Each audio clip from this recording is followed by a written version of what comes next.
Bismillahirrahmanirrahim. Wassalatu wassalamu ala Rasulillah sallallahu alaihi wasallam. Assalamualaikum warahmatullahi wabarakatuh. Selamat datang di QHE Channel, Tajwid Rules of the Quran Channel in Indonesia. Hari ini kita insya Allah akan membahas tentang isti'adzah. Apa maknanya? Maknanya adalah kita meminta pertolongan Allah untuk menjauhkan kita dari syaitan, dan kita menggunakan isti'adzah untuk membaca Al-Quran. Sebelum membaca Al-Quran, seperti yang dijelaskan Allah dalam surat An-Nahl. Bismillahirrahmanirrahim. فإذا قرأت القرآن فاستعذ بالله من الشيطان الرجيم. Inilah mengapa kita harus mengucapkan isti'adzah sebelum membaca Al-Quran. Ada dua cara dalam mengucapkan isti'adzah, yaitu kita bisa mengucapkannya dengan pelan dan bisa membacanya dengan keras. Kapan kita membacanya dengan pelan atau keras? Yang pertama, mari kita jelaskan dahulu kapan Anda membacanya keras. Yaitu jika membaca dilakukan secara bergiliran, maka pembaca pertama mengucapkan dengan keras. Jika berada dalam satu kelas atau halaqah atau grup, yang pertama mulai harus mengucapkan isti'adzah dengan keras. Yang kedua, jika salah satu membaca dengan keras dan orang lainnya hanya mendengarkan bacaannya, yakni jika dalam suatu kelas atau halaqah atau grup hanya ada satu orang yang membaca Al-Quran dengan keras, maka harus diawali dengan isti'adzah dengan keras. Kemudian kita bahas mengenai kapan kita membacanya dengan pelan.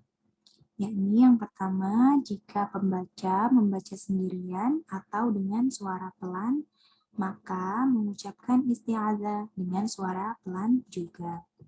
Yang kedua yaitu, jika membaca bergiliran, maka giliran kedua dengan suara pelan. Maksudnya adalah,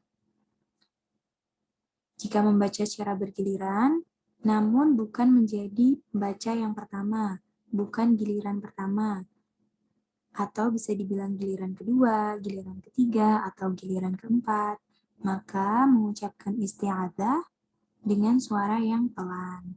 Yang membaca dengan keras hanya yang mendapatkan giliran pertama.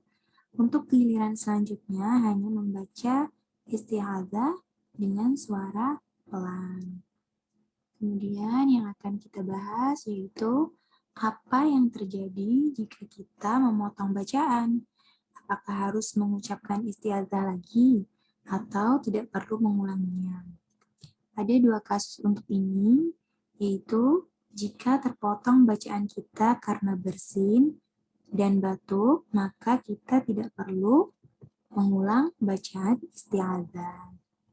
Yang kedua, jika bacaan kita terpotong karena bekerja, atau terjadi percakapan di tengah-tengah kita membaca Al-Quran, atau memotong bacaan kita lalu melakukan hal lain, maka kita perlu mengulang bacaan isti'adzah.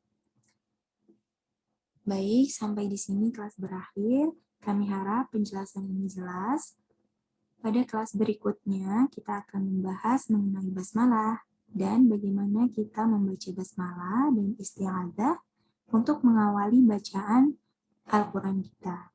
Dan bagaimana membaca surat Al-Taubah dan menggabungkannya dengan surat Al-Anfal. Jazakumullah khairan. Jangan lupa untuk subscribe channel QHE dan like setiap videonya.